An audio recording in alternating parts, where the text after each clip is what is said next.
Hello guys, welcome back to my channel. आज मैं मन्नती सुंदर का एपिसोड बोलने जा रही हूँ। एपिसोड की शुरुआत में जब दिव्यम राधिका से बहुत दुलार से बात कर रहा होता है और बताता है कि उसने राधिका को कितना मिस किया, वही तितली आकर राधिका से माफ़ी मांगती है कि उसकी वजह से सब परेशान हुए।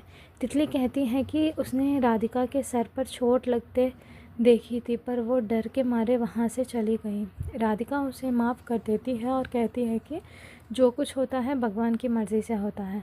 लेकिन जब सब चले जाते हैं तो दिव्यम को शक होता है कि चोट खाने की नहीं बल्कि किसी के धक्का देने की लग रही है। दिव्यम के बार बार कसम देने पर राधिका सच बताती है कि उसने पीछे से तितली ने धक्का दिया था, जिसके बाद वो बेहोश होकर बॉक्स में गिर गई। ये सुनकर दिव्यम बहुत गुस्से में नीचे आती है और सबके सामने तितली पर इल्ज़ाम लगाता है। तितली बातों को घुमाने की कोशिश करती है और सन्नी भी अपनी बीवी का पक्ष लेता है, जिससे बात और बढ़ जाती है। गुस्से में दिव्यम सन्नी को धक्का दे देता है और सन्नी नीचे गिरकर बेहोश हो जाता है। सन्नी की तबीयत खराब होने पर डॉक्टर को बुलाया जाता है। डॉक्टर सबको बताता है कि सन्नी के दिल में छेद है और उसे बढ़ते तनाव के कारण हार्ट अटैक आया था। डॉक्टर कहते हैं कि सन्नी के पास बहुत कम वक्त बचा है, इसीलिए उसे तनाव से दूर रखना होगा। सन्नी की माँ मंदिरा रोते हुए बताती हैं कि उसका यहाँ आना का मकसद पैसा नहीं, बल्कि सन्नी की आखिरी ख्वाहिश थी कि वो अपने पापा और परिवार के साथ कुछ वक्त गुजार सके।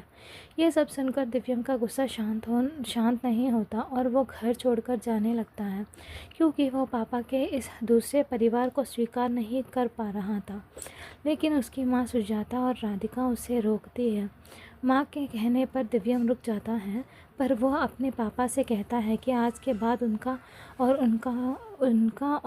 कोई रिश्ता नहीं है।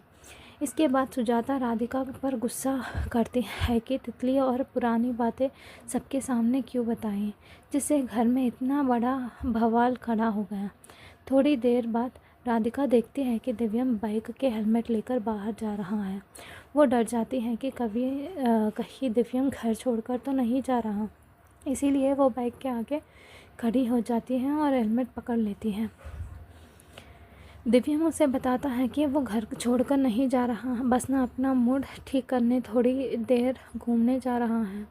दिव्यम दुख जताता है कि जिसे वो अपना रोल मॉडल मानता था, उन्होंने उनकी ज़िंदगी उथल पुथल कर दी। पर राधिका उसे समझाती है कि बड़े भी इंसानियत के नाते हालातों की वजह से गलती कर बैठते हैं। दिव्यम राधिका की तारीफ़ करता है कि वो इस दुनिया के सबसे परफेक्ट वाइफ है, जो उसका गुस्सा तुरंत शांत कर देती है। राधिका उसे शाम के होलिका दहन के लिए तैयार होने को राज़ी कर लेती है। शाम को घर में होलिका दहन की तैयारी शुरू होती है। दादी कहती है कि घर के हालात जैसे भी हों, पर पूजा पाठ में कोई विघ्न नहीं आना चाहिए। माँ राधिका को सबसे पहले पूजा की थाल सजाने और उसमें स्वास्तिक बनाने को कहती हैं। तभी तितली वहां आकर पूजा की थाल उठाने की कोशिश करती है और कहती है कि वो भी इस घर की बड़ी बहू है, इसीलिए रस्म पर उसका भी बराबर का हक है। लेकिन चाची उसे डांट देती है और कहती है कि वो एक मेहमान है और मेहमान की तरह ही रहें, उसके घर के रस्म रिवाजों में हिस्सा ना ले। चाची गुस्से में तितली को सनी की दवाइयाँ देकर वहाँ से जाने को कहती है।